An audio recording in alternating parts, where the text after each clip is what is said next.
Hello everyone, this is doctor Rajna from global institute for IAS. तो आज discussion होगी Indian express newspaper की और ये है हमारा 3 जुलाई का न्यूज़पेपर। और आज की न्यूज़पेपर में बहुत ज़्यादा तो न्यूज़ नहीं थी, लेकिन फिर भी जो भी पार्ट हमारे लिए इम्पोर्टेंट है आर्टिकल्स की फॉर्म में और एक्सप्लेनेशन की फॉर्म में, और उसको चलो भी जल्दी से स्टार्ट करते हैं डिस्कस करना।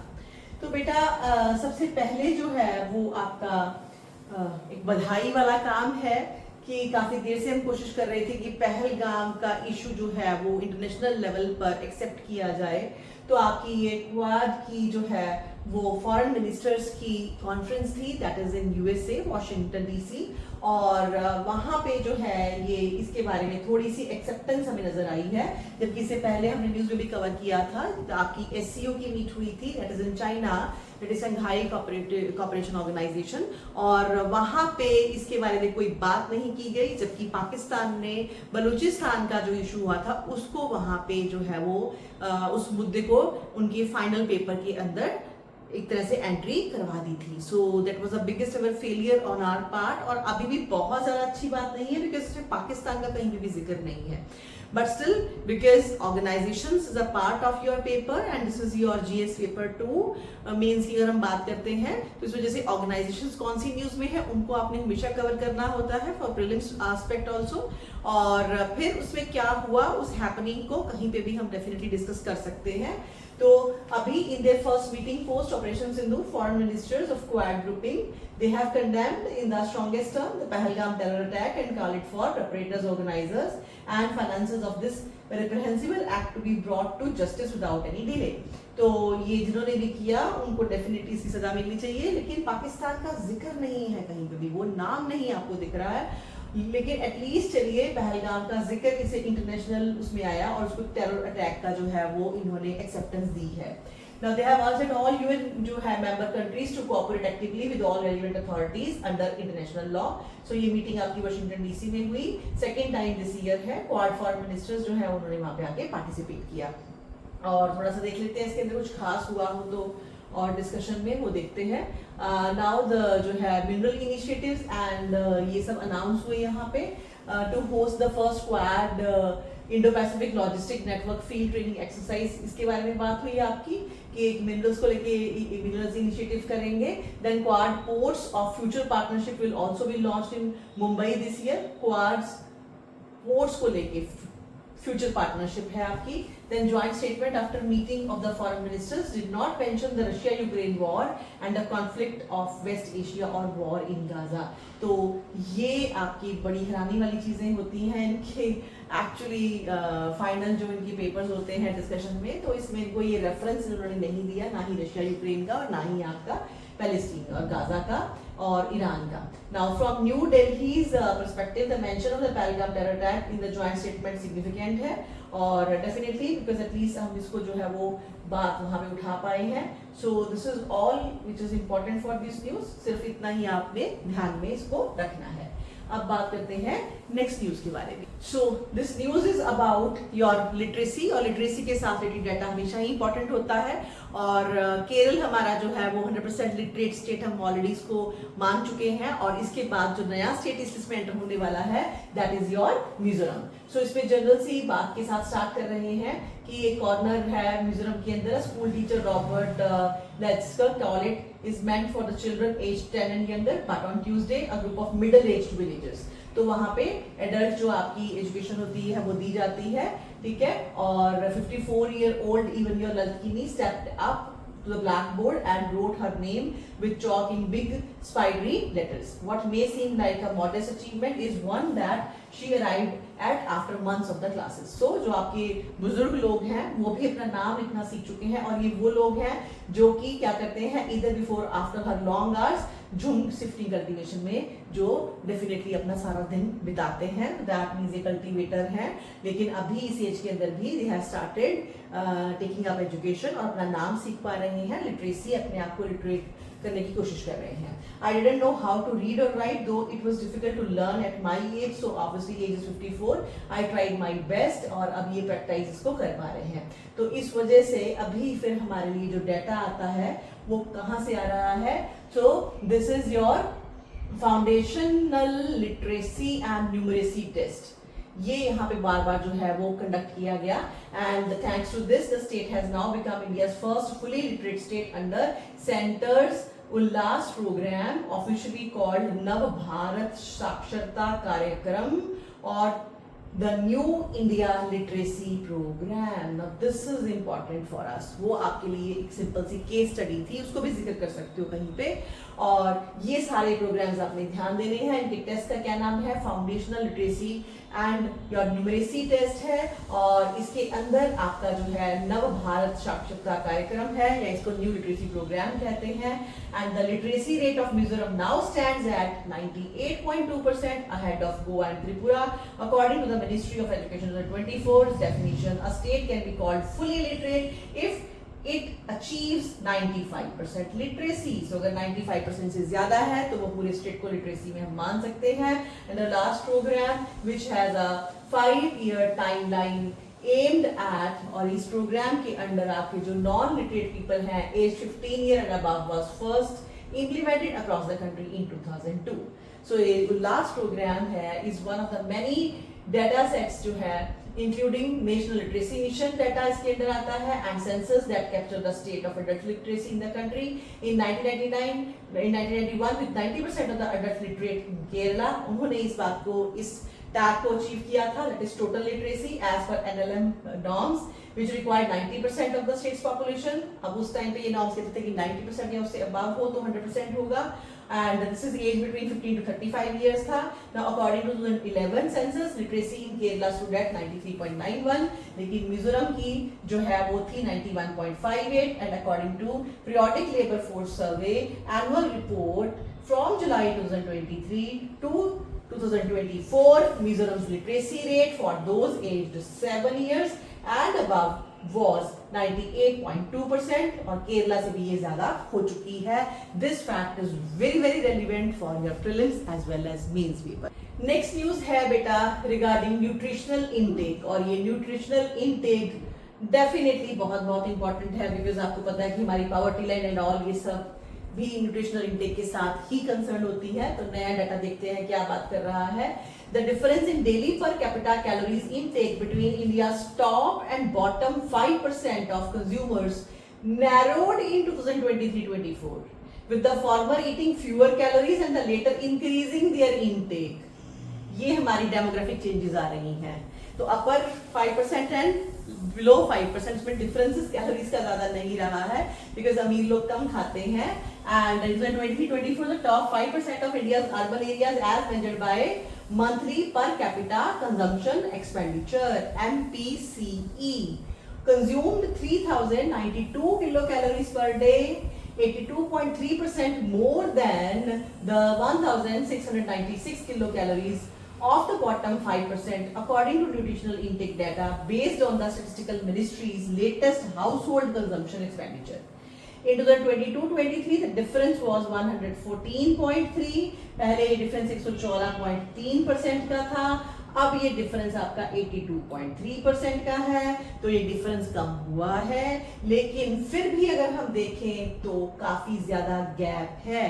जो आपके अपर 5% है वो 3092 किलो कैलोरीज दे रहे हैं, और जो लीस्ट वाले हैं वो 1696 ले रहे हैं. बट ओवरऑल परसेंटेज में अगर आप गैप देख रहे हो तो परसेंटेज में गैप रिड्यूस हुआ है.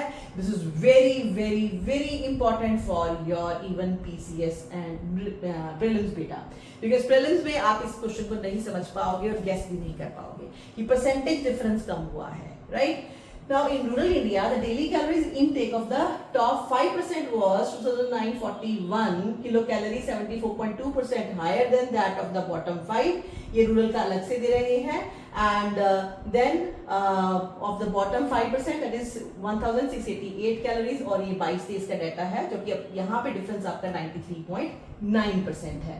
तो ये बहुत ही प्रॉपर डाटा दिया है इन्होंने, राइट? और ये रूरल इंडिया का डिफरेंस अलग से है. And the difference between the bottom fractile class bottom 5% of population rank by per capita expenditure, and top जो है आपका fractile class of 5% population rank by per capita expenditure level. Obviously कहां से ले रहे हैं? पर कैपिटा एक्सपेंडिचर से ले रहे हैं.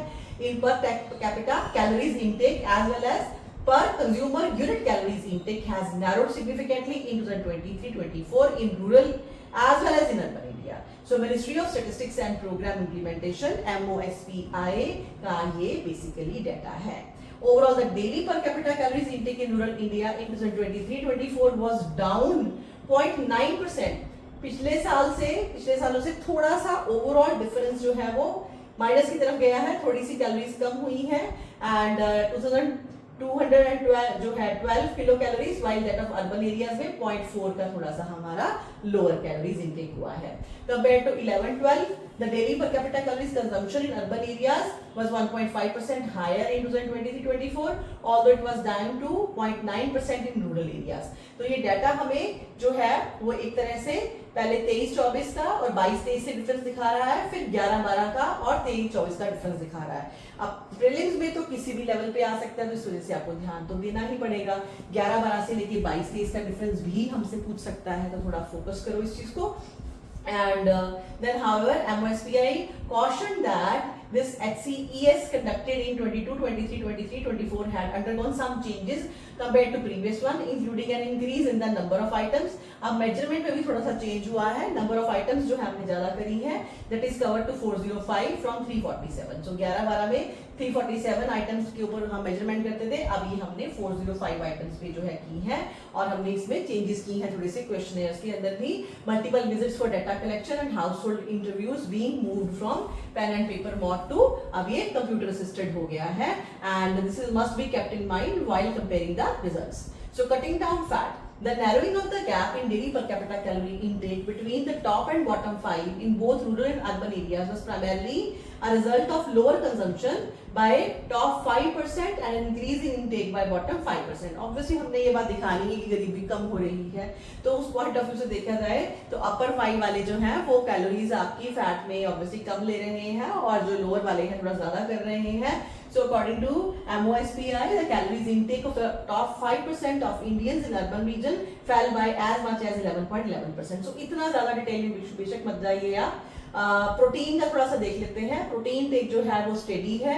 इसमें सिर्फ मेजर कंपोनेंट्स आप देखो, फैट जो है जो आपका टॉप 5 है उन्होंने डिक्रीज किया है और बॉटम 5 की जो है आपकी डेली कैलोरीज जो है 5% में daily calories intake rise by 5% in rural areas. तो थोड़ा सा आप सिर्फ फैट का फोकस कर लो अलग से, प्रोटीन का अलग से फोकस कर लो and that is it, because इससे ज्यादा आपको डाटा लर्न भी नहीं हो सकता, राइट. और लास्ट में देख लेते हैं, the increase in fat intake meanwhile has been much higher to 11 and 12. You need not go into this, बस इसकी जरूरत नहीं है. सिर्फ आपका जो बेसिक डाटा है वो कवर करो अच्छे से, कौन सी ऑर्गेनाइजेशंस करती हैं ये सारे स्टैटिस्टिकल स्टैंडर्ड्स को आप कवर करो और उसके साथ ही फिर थोड़ा सा फैट में और प्रोटीन में इतना डिफरेंशिएट अगर आप कर लोगे, even that is more than enough. इसको लेकिन आपने बाय हार्ट लर्न जरूर करना है. पंजाब लैंड पूलिंग पॉलिसी बहुत ज्यादा न्यूज में चल रही है, इस पे बार बार आपको डिस्कशन मिलेगी न्यूज़पेपर में और हम ऑलरेडी इस टॉपिक को जब ये लॉन्च हुई थी तब भी मैंने आपको कराया था और फिर से अगर कुछ लोगों ने मिस कर दिया हो तो इस वजह से ये न्यूज आज मैं फिर से लेकर आई हूँ डिस्कस करने के लिए, जो कि आपके 3 जुलाई के न्यूज़पेपर में आई है. सो लैंड पूलिंग पॉलिसी जो है इसमें गवर्नमेंट ने एक्वायर करना है 40,000 एकड़ of farm land for housing purpose और इसमें प्रोटेस्ट भी देखने को मिल रहा है. लैंड पूलिंग पॉलिसी 2025 की है, इस वजह से पीसीएस के लिए बहुत इंपॉर्टेंट है, प्री और मेंस दोनों के लिए. So it's a flagship initiative of Punjab government, state का जो है ये प्रोग्राम है एंड एम क्या है, promoting planned urban development. Urban development तो करनी है लेकिन गवर्नमेंट कहती है कि हम प्लान्ड वे में करेंगे. Unlike in traditional land acquisition where the state simply acquire land for compensation. Generally क्या होता है, जब कभी भी जरूरत होती है तो स्टेट या सेंटर ऑब्वियसली लैंड एक्वायर करते हैं, उसके बदले में कंपनसेशन देते हैं. लेकिन अब ये नई चीज आई है क्या कि ये पूलिंग कर रहे हो आप, इसके लिए लोग खुद इनिशिएटिव लेंगे, वो खुद वॉलंटरली गवर्नमेंट को अपनी लैंड देंगे. The policy seeks to check the proliferation of illegal colonies. इस वजह से कर रहे हैं कि इलीगली ना काम हो, जो भी अर्बन डेवलपमेंट हो वो प्लान्ड हो एंड हैप्पीनेस अर्बन ग्रोथ ना हो, while ensuring landowners remain stakeholder और जिनसे आपने जमीन ली है वो भी स्टेक होल्डर बने रहे, उनका हक बना रहे डेवलपमेंट में. ये मेन फोकस है जो कि हमारे सीएम की थॉट है. For every 1 acre of land pooled, landowner will get 1,000 square yard residential plot, 200 square yard commercial plot. ये डाटा आपने लर्न करना है. And in the case of larger contribution for every 9 एकड़ ऑफ पूल लैंड, तो land owner को मिलेगा 3 एकड़ developed land suitable for group housing, and for 50 एकड़ पूल्ड दे विल गेट 30 एकड़ ऑफ डेवलप्ड लैंड। और आपका 1 एकड़ जो है वो 4840 स्क्वायर यार्ड के बराबर है। ये सीसेट के लिए ध्यान में रखना। The policy is currently being rolled out in 27 cities में चल रही है, in districts such as Ludhiana जहाँ पे 24,000 एकड़ टारगेट है, मोहाली में 6,000 है, अमृतसर में 4,464 एकड़ है। ये इतना याद रह गया, वेल एंड गुड, लेकिन एटलीस्ट सबसे ज्यादा लुधियाना, देन मोहाली, देन अमृतसर, इतना ध्यान देना। उसके बाद जलंधर, पटियाला, बठिंडा एंड संगरूर। तो इस तरह से आपके ये मेजर जो है वो डिस्ट्रिक्ट्स यहाँ पे ये मेनली जो है वो चलाया जा रहा है। और इसको लेके ऑब्वियसली पॉलिटिक्स हो ही रही है, लेकिन इसमें हम थोड़ा सा देख लेते हैं और फर्दर क्या क्या जो है वो पॉइंट्स हमें मेंस के लिए मिल सकते हैं, उसको देखते हैं। नाउ पंजाब में जो है ऑब्वियसली लुकिंग टू जनरेट रफली ₹20,000 to 25,000 करोड़ जो है वो गवर्नमेंट चाहती है कि वो लैंड पूलिंग से ले। इलेक्शंस अवेटिंग है, तो वो अपना पैसा जो है वो उसको और कामों में लगा के वोट्स ले सके। ये बेसिकली जो थॉट बोला जा रहा है कि आम आदमी पार्टी गवर्नमेंट की तरफ से है। लेकिन ऑब्वियसली इसका जो है वो आपको पता ही है कि क्रिटिसिज्म होगा ही होगा। So experts however argue that policy needlessly divert fertile land. अब यहाँ से मेंस के लिए आपको पॉइंट मिल रहे हैं, बिकॉज अगर क्रिटिकल आ गया तो कहीं ना कहीं ऐसा ना हो कि हम अपने फर्टाइल एग्रीकल्चर लैंड को डाइवर्ट कर लें अर्बन यूजेस के लिए, जो कि अच्छा नहीं होगा। बाय डाइवर्टिंग ऑलमोस्ट 40,000 एकड़, जो कि बहुत ज्यादा है, from agriculture to cities, we will lose almost your 1.50 lakh tons of paddy production. So this is good point for your mains. Unfortunately, in most parts the land is even जो fertile है, जिसको ये भी convert कर रहे हैं। और उधर हमारे पास एक और क्रिटिसिज्म आया बीजेपी की तरफ से कि एक पॉन्जी स्कीम है, accused of government of exploiting farmers with false promises। और ये पॉइंट्स आप चाहो तो ले सकते हो। Critics say that policy based upon Punjab Regional Town Planning and Development Act of 1995 lacks the safeguards for compensation, और रीसेटलमेंट के लिए safeguards भी इसमें नहीं दिए गए हैं, जो कि प्रोवाइडेड है actually central land acquisition act 2013 में। तो you can take this point as well as fractile वाला पॉइंट, ये आप अपने मेंस में डिस्कशन में क्रिटिसिज्म में डाल सकते हो। नेक्स्ट न्यूज जो है वो इंपॉर्टेंट है, विमेन इश्यूज में, पैटर्निटी इश्यूज को लेके, सोशल इश्यूज को लेके आपको ये एक नया जो है कह सकते हैं कि टॉपिक है जो इमर्ज हुआ है। और इसमें अगर आपने न्यूज में नहीं पढ़ा होगा तो आई डोंट थिंक सो आप क्वेश्चन को भी समझ पाओगे, तो उसको ध्यान से सुनो। Supreme Court last month flagged the lack of guidelines for issuance of other backward class certificates for children of single mother. तो इशू चल रहा है यहाँ पे सिंगल मदर का, कि जब आपकी सर्टिफिकेट्स जो है इशू करने होते हैं ओबीसीज के या एससीज के, और अगर जो मदर है वो सिंगल है और मदर और ऑब्वियसली जो मदर की कास्ट है that is different from father's caste, तो वो आपका जो है इंटर रिलीजियस मैरिजेस है। और अगर मदर ओबीसी है या एससी से है और वो उसने अकेले जो है वो अपने बच्चों को रेस किया है, तो उसको बच्चों को अब मदर का स्टेटस मिलना चाहिए। सो मदर की तरफ से उनको सर्टिफिकेट मिलना चाहिए या नहीं मिलना चाहिए, बिकॉज कायदे से हम ये मान के चलते हैं कि जो बच्चे हैं वो हमेशा पैटर्निटी ग्राउंड अपने फादर का जो है वो लिनेज को एक्चुअली फॉलो करते हैं, वो उनको ऑलरेडी उनकी एंसेस्ट्री में मिलता है, not from the mother side. लेकिन अगर मदर जो है वो अकेली ब्रेड विनर है, तब फिर उस केस के अंदर क्या कुछ चेंज होना चाहिए या नहीं होना चाहिए, इसको लेके ऑलरेडी इशू आ चुका है। कुछ न्यूज पहले भी इसके साथ रिलेटेड आई, तो इसकी डिस्कशन आप जरूर कर लीजिए GS2 के अंदर। और ऑब्वियसली इस इशू पे आपको घुमा के कैसे भी क्वेश्चन पूछा जा सकता है अपॉन विमेन इश्यूज को लेके, सिंगल मदर है बिकॉज इस वजह से पैटर्निटी इश्यूज को लेके, कास्ट को लेके आप क्वेश्चंस बनते हैं। Now bench of justice KV Viswanathan and Koteshwar Singh was hearing इसको लेके PILI challenging Delhi revenue department's existing guidelines on the issuance of your OBC certificate. Current guidelines require a copy of father, right, or other paternal blood relative OBC certificate to be attached to the application form, and this the petitioner submitted stands in violation of child's fundamental right. अब ये बच्चे का fundamental right है to equality and personal liberty guaranteed by the constitution. तो ये right to equality के साथ भी यहाँ पे PIL लिंक कर रही है। And she argued that children raised by single mother must be allowed to inherit her caste. तो बच्चों को इतनी फ्रीडम होनी चाहिए कि वो अपनी मदर के कास्ट को इनहेरिट कर सके। Additionally solicitor general S Sanjay appearing for the Ministry of social justice and empowerment informed the Apex court that these guidelines were based on supreme court 2012 judgment in Ramesh bhai Dabhai Naika versus state of Gujarat. तो इस तरह का issue already 2012 में भी उठ चुका है। Now this case pertain to the caste status of children born from intercaste marriage, specifically between scheduled caste, scheduled tribe and non-SC/ST parent. Now, Supreme Court had held that while each situation must be assessed based on its facts, as a general principle, a woman who marries a man of a different caste cannot take on the caste of her husband. लेकिन जो उसके बच्चे हैं, although the children born from such a marriage would typically inherit father's caste. So definitely ये normally तो ऐसा ही होता है, because हमारे यहाँ पे जो है वो हम patriarchy हैं. And there may be presumption that the child has a caste of the father, and this presumption may be stronger in the case where the intercaste marriage, the husband belongs to forward caste, but by no means the presumption is conclusive or irrefutable. The Supreme Court says का मतलब ये नहीं कि हर case में ऐसा ही आंखें बंद के होगा. The primary exception to the presumption was a situation where a couple is separated or divorced. तो वहाँ पे आपको इसको स्पेशल केस में लेना पड़ेगा, and the child is solely raised by a mother belonging to SC or ST community. So it's open to the child of such marriage to lead evidence. बच्चे पे है, उसका ये right है to show that he or she was brought up and by the mother who belonged to the scheduled caste, scheduled tribe, as the court held in 2012. तो ये पहले भी 2012 में कोर्ट ने इसी तरह से ही फैसला दिया था. और इसके अलावा और रूलिंग जो है वो कौन सी है?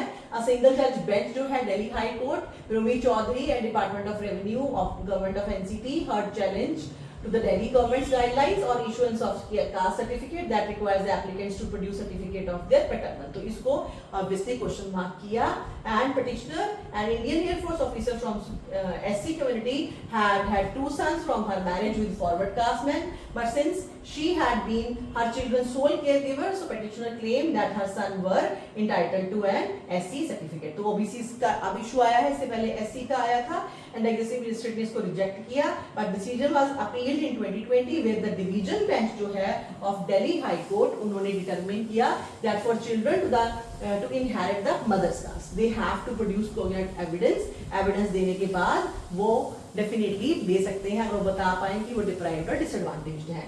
Since the mother in this case could provide a decent life to her kids, the court held issuance of a caste certificate would result in depriving the genuine SC person of an opportunity to claim entitlement to the limited number of SC seats. लेकिन अगर जो है वो mother बहुत ही rich उससे belong करती है, उनका फाइनेंशियल स्टेटस अच्छा है, तो फिर उसके बच्चे को नहीं दिया जाना चाहिए. So in 2024 Guwahati High Court in the case of Srimati Monsoon Barkhopoti and state of Assam decided the validity of the junior grade office, और यहाँ पे भी OBC certificate का था, which she had inherited from her mother, even though her father was from the general category. In this case, Guwahati High Court upheld the inquiry report that verified that the officer was raised in the community of her mother and consequently suffered from disadvantages while growing up. तो ये check करके देखा कि वाकई वो एक तरह से disadvantaged environment में पली है, and the court reaffirmed that caste identity in the intercaste scenario depends on the actual lived experiences and community integration, not just your paternal lineage. तो सिर्फ पैटर्नल को भी नहीं देखना, मैटरनल को भी नहीं देखना, इनफैक्ट आप प्रॉपर सिचुएशंस को देखोगे. And given that high courts have differed on the matter and existing guidelines laid down by supreme court in Ramesh bhai Dabhai Nakhaiya have left scope for ambiguity, and the apex court once again has a decision to make, and it will have to determine whether existing guidelines are indeed discriminatory and against fundamental rights laid down in the constitution and provide clarity on how these rules would be framed. तो ये आपका जो है 22 जुलाई को final hearing में पता लगेगा कि अभी सुप्रीम कोर्ट क्या इस पे फैसला देने वाली है, बिकॉज इसमें सिर्फ ये भी नहीं है कि मदर की साइड से अगर सिंगल मदर है तो ऑटोमेटिकली ही उसको मिल जाएगा उसके बच्चे को, बिकॉज उसकी लिविंग कंडीशन को भी देखना पड़ेगा. तो ये न्यूज आपकी बहुत इंपॉर्टेंट है. 22 जुलाई को फिर से फैसला आएगा, तब से इसकी फिर डिस्कशन करेंगे. और आपका मेंस का पेपर अराउंड 70%, मिनिमम कह सकती हूँ मैं 70% करंट अफेयर से ही निकल के आता है. अगर आप ये सब नहीं देख रहे हो तो आप मेंस क्लियर नहीं कर सकते, दैट इज फॉर श्योर. मैं आपको लिख के दे देती हूँ. तो प्लीज इन वीडियो लेक्चर्स को सीरियसली लो, अच्छे से पढ़ो, डिस्कस करो. इसकी एनालिसिस को जो मैं आपको बता रही हूँ ध्यान से सुनो, दोबारा रिप्ले करो. आप इसकी जाके सॉफ्ट कॉपी लो, उसके फर्दर आप इंपॉर्टेंट पॉइंट्स ले करके उसको अच्छे से लर्न करो if you want to get some good rank, right. तो आज की लास्ट न्यूज है जो कि बहुत इंपॉर्टेंट है, science and technology GS paper 3, artificial intelligence and the issue of patent. दोनों अलग अलग से भी बहुत इंपॉर्टेंट है, यहाँ पे दोनों आपके कंबाइन कर रहे हैं, सो इस न्यूज को ध्यान से सुनो। इन टू की कॉपीराइट केसेस लास्ट वीक के, ये वैसे अभी फिलहाल यूएस के पॉइंट ऑफ व्यू से है। US court rule in favour of the tech companies developing artificial intelligence models. आपकी कंपनीज जो है, जो आर्टिफिशियल मॉडल्स जो है वो बनाती हैं, तो वो जब मॉडल्स बनाती है तो उसके अंदर जो फीड करती हैं वो डाटा, जो सोर्सेज से वो डाटा फीड करती हैं, और वो जो सोर्सेज किसी ना किसी बंदे के साथ लिंक्ड होते हैं, तो उनका उसके ऊपर हक है। किसी ने कोई बुक लिखी है, किसी का वो कंटेंट है, तो वो कंटेंट उनका कॉपीराइट कंटेंट है, उसके ऊपर डेफिनेटली राइटर का हक है। लेकिन ये कंपनीज वो सारा डाटा जो है वो फीड करती हैं so as to build up good AI model. तो क्या ये अगेंस्ट है पेटेंट रूल्स के? राइट? तो जो आपके राइटर्स हैं, कंटेंट मेकर्स हैं, वो कोर्ट में गए डिफरेंट टाइम्स कि ये हमारा हक छीन रहे हैं। लेकिन दो इंपॉर्टेंट केसेस यूएस में हुए और दोनों के अंदर ही फिलहाल कोर्ट्स ने जो है वो आपकी टेक कंपनीज के प्रो जो है वो अपना फैसला दिया है। तो इसकी डिस्कशन है यहाँ पे। Now, while the two judgments arrived at their conclusion differently, they are the first to address the central question। पहली बात तो ये क्वेश्चन को ये डील कर रही है अराउंड क्या कि generative model, AI model are these built on stolen creative work। यहां से आपका क्वेश्चन निकलता है, ये जो built एआई मॉडल है क्या ये stolen creative work पे बन रहे हैं? At a very basic level, AI models such as ChatGPT, Gemini identify patterns from massive amount of data। उनके पास पहले बहुत सारा डाटा मॉडल को फीड कराया जाता है। Their ability to generate passage, scenes, videos, songs in response to prompt depends upon the quality of the data they have been trained on। तो आप जब उनको कोई प्रॉम्प्ट देते हो, कोई क्वेश्चन पूछते हो, तो उसका वो आंसर देती है कहां से, किस तरह का डाटा उनको हमने फीड किया है। But this training data has thus far come from a wider range। अब ये डाटा इतना उनके पास कहां से आता है? बहुत सारे रेंजेस से आता है। फ्रॉम बुक्स है, आर्टिकल्स है, इमेजेस है, साउंड्स है, other material available on internet है। Now these are at the moment at least 21 ongoing lawsuits। 21 lawsuits US के अंदर चल रही हैं, filed by writers, music labels and new agencies among others against tech companies for training AI models on copyright work। तो copyright issue को लेके ये cases चल रहे हैं। This is the petitioner have argued amounts to theft। तो वो इसको कह रहे हैं कि एक तरह से ये चोरी है। Now, in their defense जो है, tech company say they are using the data to create transformative AI models। वो तो कौन सा उसको वो ट्रांसफॉर्म ही कर रहे हैं, वहां से वो इन्फॉर्मेशन को लेके अपने हिसाब से ट्रांसफॉर्म करते हैं, उसको एज इट इज पिक नहीं करते हैं, and which falls with in the ambit of fair use. और इस ट्रांसफॉर्मेशन को हम फेयर यूज मानते हैं, कॉपी पेस्ट नहीं है। और concept in lawsuit that permit जो है यूज ऑफ कॉपीराइट, और कॉपीराइट के अंदर ये फेयर यूज को एक्सेप्ट किया जाता है। And material in limited capacity, क्योंकि लिमिटेड कैपेसिटी में ही यूज हो रहा है, फॉर लार्जर पब्लिक के लिए यूज हो रहा है, ठीक है, and for instances like coating a paragraph from book और फॉर अ रिव्यू। सो ये टेक्निकल वर्ड कीवर्ड आप यहाँ से जरूर लो। Now here what happened in the two cases and why the जो है these judgments matter। अब यहाँ पे फिर जो केसेस हैं इसके अंदर फिर आपका क्या हुआ? Now case one आपका जो है राइटर वर्सेस एंथ्रोपिक, ये दो केसेस आप जरूर याद कर लेना। Now in August 2024 recent आपका डाटा है, journalist writer Andrea Bartz, Charles Graeber and Kirk Wallace Johnson, इनमें से सिर्फ एक नाम भी याद कर सकते हो। They filed a class action complaint, a case that represents large group that could be similarly harmed against Anthropic, the company behind the Claude family of large language। तो ये आपकी कंपनी है जिसके खिलाफ केस हुआ। The petitioner argued that Anthropic downloaded pirated version of their work. उनका काम उन्होंने डाउनलोड किया जो कि ऑलरेडी पायरेटेड वर्जन में पड़ा था, made copies of them and then these जो है pirated copies into its model. तो इसको उन्होंने फीड कर दिया अपने मॉडल में। They said that Anthropic has not compensated the author, author को कोई पैसा नहीं दिया, कंपनसेशन नहीं दी, and compromise their ability to make as make a living as LLM, allow anyone to generate. अब obviously LLM के through कोई भी उस चीज को generate कर सकता है, authors का नुकसान हो गया automatically and freely, and text that writer would otherwise be paid. Otherwise जो text है वो writer उससे पैसा कमाता था. Now Anthropic downloaded and used book 3. So ये books 3 का डाटा उन्होंने यहाँ पे लिया. एंड ऑनलाइन शेडो लाइब्रेरी है एक्चुअली ये ऑफ पायरेटेड बुक्स, ये ऑलरेडी पड़ी हुई है पायरेटेड बुक्स की shadow library with about 7 million copies to train its model, and that said it also spent millions of dollars to purchase millions of printed books and scan them digitally to create a general research library और generalise data area. तो इसको लेके already जो है इतना पैसा खर्च हुआ एक लाइब्रेरी मेंटेन करने के लिए. सो जज विलियम जो है उन्होंने ऑफ डिस्ट्रिक्ट कोर्ट उन्होंने फिर आगे कहा कि that the Anthropic use of this copyright जो है डाटा वॉज फेयर यूज. तो उन्होंने इसको माना नहीं, हम इसको फेयर यूज के अंदर ही काउंट करेंगे.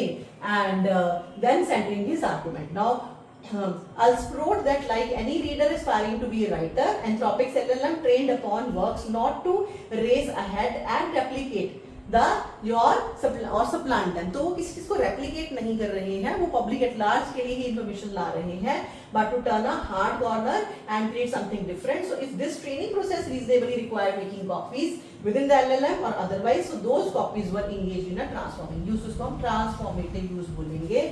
और ये reference आप थोड़ा सा ध्यान दे सकते हो, मेंस में आप अपने आंसर में लिखोगे तो आपके मार्क्स ज्यादा आएंगे. इस वजह से फिर केस 2 जो है वो राइटर्स वर्सेस मेटा का है. 13 पब्लिश ऑथर्स इंक्लूडिंग कॉमेडियन जो है आपकी सारा सिल्वरमैन एंड तानिशी, उन्होंने जो है quotes of black panther fame file the class जो है वो एक्शन सूट उन्होंने लिया against Meta, arguing they were entitled to statutory damages, actual damages, restitution of profit and other remedies provided by law. The thrust of their reasoning was similar to what the petitioner in the Anthropic case had argued.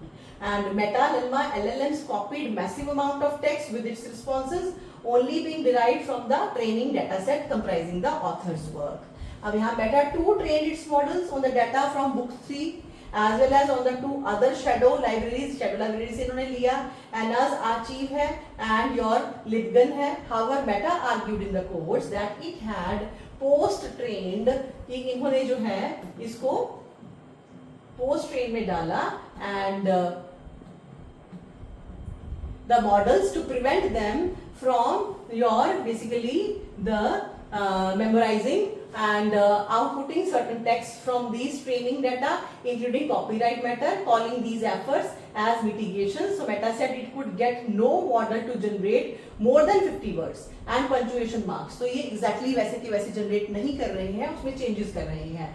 So in a ruling given on June 25, so judge ने कहा that the Northern District of California noted that the plaintiffs were not able to prove that Lalma's work जो है that is diluted the market, and explaining that market dilution in this context he cited is the example of your basically biographies. So if LLM to use copyrighted, लेकिन अगर यहाँ पे वो बोल रहे हैं कि अगर LLM ने जो है वो copywriting material जो है वो use करना था, तो फिर उसके लिए if LLM were to use copyright biographies to train itself, it could in theory generate an endless number of biographies which would severely harm the market for biographies, but this does not seem to be the case. So ऐसा नहीं है कि उन्होंने unlimited ही लिया हो, इसका कुछ part ही लिया है, इस वजह से ज्यादा दिक्कत नहीं आई.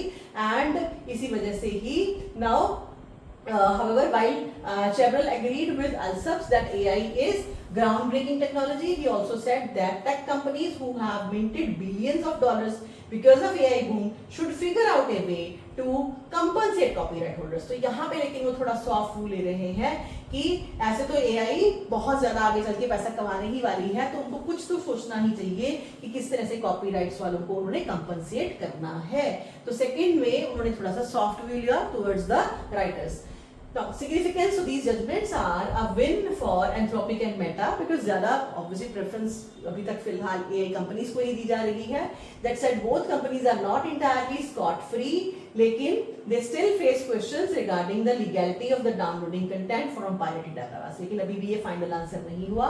Anthropic also faces another suit from music publishers, क्योंकि अभी और केसेस हो रहे हैं who say Claude was trained on their copyright lyrics, and there are many more such cases in the pipeline. So 12 separate copyright lawsuits filed by authors, newspapers and other publishers, including one high profile lawsuits filed by New York Times against OpenAI and Microsoft also, are now clubbed into a single case. So OpenAI is also being separately even sued. तो ये cases अभी और बहुत ज्यादा आ रहे हैं। And group of visual artist are suing image generating tools को लेके, and Stability AI, Runway AI को, डेविएंट आर्ट को, and Midjourney for training their tools on their work. So Stability AI is also being sued by Getty Image for violating its copyright by taking more than 12 millions of their photographs. तो हर level पे अभी ये आपका news जो है बहुत important है, because इसमें और एडिशंस अभी होती रहेंगी, बहुत सारे केसेस हो चुके हैं। So in 2024, new agency ANI जो है filed a case against OpenAI and unwillingly using Indian copyrighted material to train its AI model. तो इंडिया भी यहाँ पे सीन में आ गया है। The Digital News Publishers Association, along with some of its members, which include Indian Express, Hindustan Times, NDTV, later joined your proceeding, and going forward, this is likely to be your major issue in India too. So, कैसे आप इस news को miss कर दोगे? Thus, while significant, the judgments last week do not settle question. अभी भी question settle नहीं हुआ है, and as AI models keep getting better and spit out more and more content, so there is also a larger question at hand, where does AI leave creators? उसी creators का क्या बनेगा जिस हिसाब से AI accept कर रही है चीजों को, their livelihood and more importantly their creativity self. तो this is a burning issue. आपका essays का भी issue है, ethics के पेपर का भी issue है, पेपर 3 का भी issue है, पेपर 2 का भी issue है, because इसमें लॉ आ गया है। इंडिया के अंदर बात करें तो OpenAI, now in 2024 news agency ANI moved copyright infringement suit against OpenAI, the company behind ChatGPT. Other parties जो है federation of Indian publishers and digital newspapers है, Indian music industry to have moved applications, right? So OpenAI during the course of hearing has made the following argument. OpenAI के क्या arguments है? Because आपको discussion में, analysis में आपका paper में mains में क्वेश्चन आएगा तो ऑलरेडी फुल फ्लेज्ड आपके पास कंटेंट यहाँ पे ही है, और ऐसे ही आप लिख सकते हो कि अब इनकी कंपनीज की तरफ से क्या बेसिकली आर्ग्यूमेंट्स आए। तो इनका आर्गुमेंट है that it is not storing data directly and that there is no general prohibition on the use of data under copyright. तो जनरल ये डाटा ले रहे हैं and linking such use to reading a book. ये simple एक reading of book के equivalent ही है। Second, that Indian courts do not have jurisdiction on the matter since OpenAI has no office in the country. तो Indian आपकी courts के पास हमारे लिए jurisdiction ही नहीं है क्योंकि हमारा ऑफिस नहीं है, ठीक है? And the pre-training processes take place outside India and training data is stored in foreign services. Thirdly, OpenAI has refined its models to prevent recognition, and following the pre-training phase, OpenAI model do not have access to original training data. Originally वो data लेते ही नहीं, meaning the responses a user generator or ChatGPT do not directly take from copyright material. कि हम directly copyright material को लेते ही नहीं हैं actually. And that OpenAI is not a market rival of ANI, ना ही इनकी आपस में कोई दुश्मनी है। OpenAI का अलग sphere है, ANI का अलग sphere है। It linked the sources of information from which it generated data. So इस वजह से it is yet to be seen how judgments of US will play out in Indian courts, and the next hearing on this matter is in July 4. तो अभी आपका ये case जो है वो फर्दर चल रहा है। So this is all for today. जितनी भी न्यूज़ थी थोड़ी कम थी, बहुत इंपॉर्टेंट थी, प्लीज अच्छे से कर लो। अगर आपने गुरलीन की तरह 30th रैंक लेना है सेंटर में, यूपीएससी में, और अगेन मेंस में अगर आपने पीसीएस में गुरलीन की तरह से ही टॉप करना है तो प्लीज ध्यान दो। यही है मेंटरशिप, यही है जो मैं सबको करवाती आ रही हूँ, और अभी ये सब मैं आपको बांट रही हूँ through my these YouTube videos. तो प्लीज इसको वैल्यू करो, अच्छे से देखो, डाटा को समझो, जो मैं समझा रही हूँ, क्वेश्चंस को देखो और इंपॉर्टेंट पॉइंट्स नोट डाउन करके उसको लर्न कर लो।